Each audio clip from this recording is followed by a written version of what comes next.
Do you have a log line?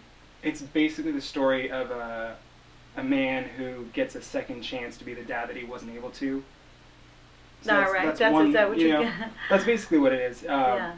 Okay, what I think we should do for you to really be helpful right now is, we have all these various questions we can ask of your idea. Okay. But if you don't really yet have a log line that's kind of a three-dimensional log line, we should probably push the pause button and talk about that.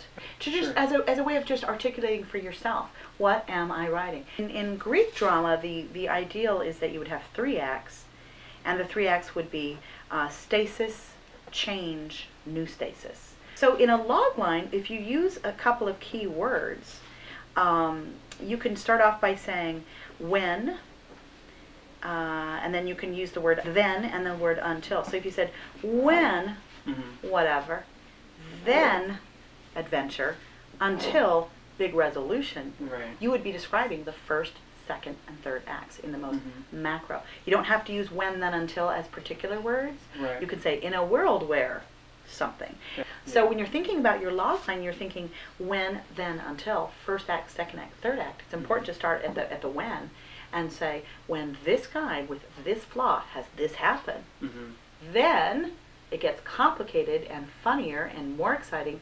until he must make a big choice or sacrifice, and then things resolve. He will learn and grow in that third act, right? He will have that big battle scene where he has to really meet up with his past and get that psychic need met. Right. And then his want will probably change. So if you're looking at the most macro, that's what a logline does.